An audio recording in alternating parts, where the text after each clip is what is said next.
మేడారం జాతరకు భక్తులు పోటెత్తుతున్నారు. నెల రోజుల ముందు నుంచే జాతరకు భక్తులు తరలివచ్చి మొక్కులు సమర్పించుకుంటున్నారు. ముఖ్యంగా బుధ, ఆదివారాలు జాతర భక్తులతో కిటకిటలాడుతోంది.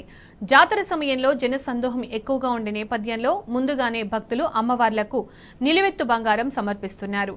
మేడారం జాతరపై మరింత సమాచారం మా ప్రతినిధి రవికాంత్ అందిస్తారు. సమ్మక్క సారలమ్మ జాతర ఒక నెల రోజుల ముందుగానే వచ్చిందని మనం చూస్తున్న విజువల్స్ ద్వారా అర్థమవుతా ఉంది. మనం చూసుకోవచ్చు, ఫిబ్రవరి 21న మేడారం సమ్మక్క సారలమ్మ జాతర మొదలు కానున్న నేపథ్యాన్ని మనం తెలుసుకోవచ్చు. ఇప్పటికే జాతర తేదీలను కూడా ప్రకటించి ఉన్న సందర్భాన్ని చూస్తున్నాము. అయినప్పటికీ బుధ, ఆదివారాలు పెద్ద ఎత్తున సమ్మక్క సారలమ్మ జాతరకు తరలి వస్తా ఉన్నారు. భక్తులంతా కూడా పూర్తి స్థాయిలో మనం చూస్తా ఉన్నాము. బుధవారం, ఆదివారం పెద్ద ఎత్తున భక్తులు వచ్చి తమ కానుకలు సమర్పించుకుంటున్నారు. మనం చూసినట్టే విజువల్లో మేడారం జాతర అంటే గుడి ఉండదు, గోపురం ఉండదు, దేవతలకు ఒక ప్రతిరూపం ఉండదు అన్నట్టుగా మనకు చరిత్ర చెప్తా ఉంది. ఇక్కడ ప్రసాదం కూడా బెల్లంగా చెప్తాము. బెల్లాన్ని బంగారంగా పరిగణిస్తూ ఉంటాము. ఆ బంగారాన్ని ఎత్తు బంగారం అమ్మవారికి సమర్పించడం మనం చూస్తా ఉన్నాము. పూర్తి స్థాయిలో బంగారం బెల్లాన్ని ఇక్కడ అమ్మవార్లకు సమర్పిస్తున్నారు. దాంతో పాటు పెద్ద ఎత్తున కానుకలను కూడా సమర్పిస్తా ఉన్న సందర్భాన్ని మనం చూస్తా ఉన్నాం. నెల రోజుల ముందే మేడారం జాతరకు పెద్ద ఎత్తున అదే క్రమంలో పోలీస్ బందోబస్తును కూడా పెద్ద ఎత్తున ఏర్పాటు చేసిన సందర్భాన్ని మనం చూస్తా ఉన్నాము. మనకు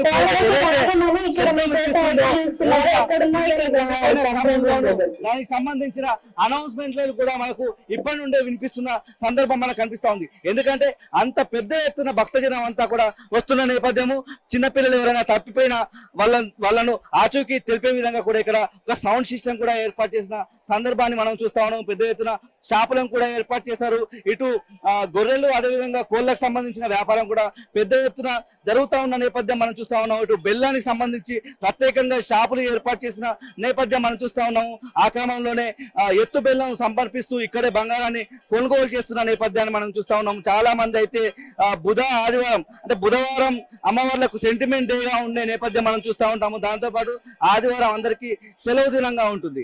ఈ నేపథ్యంలోనే పెద్ద ఎత్తున భక్తులందరూ ఈ 2 రోజులు ఇక్కడికి చేరుకొని ఎదుర్కోళ్లు ఎగురవేస్తున్నారు, బంగారం సమర్పిస్తున్నారు, ఎత్తు బంగారం సమర్పిస్తున్నారు.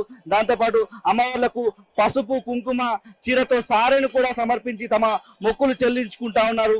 మనం సమ్మక్క సారలమ్మ చరిత్ర చూసినట్టయితే పూర్తి స్థాయిలో అమ్మవార్లు కోరిన కోరికలు తీర్చే కొంగు బంగారంగా చెప్తా ఉంటారు. ఈ క్రమంలోనే మనం చూసుకోవచ్చు, క్యూ లైన్లు కూడా పెద్ద ఎత్తున కనిపిస్తా ఉంది. ఇప్పుడే జాతర వచ్చిందా అన్న సందర్భం కూడా మనకు తలపించే విధంగా జాతర అయితే కనిపిస్తా ఉంది.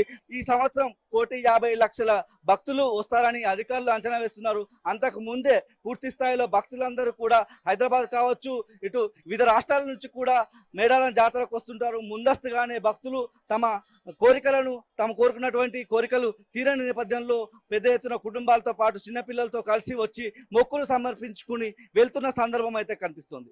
కెమెరా పర్సన్ సంజీవ్తో రవికాంత్, టీ న్యూస్, మేడారం జాతర నుంచి.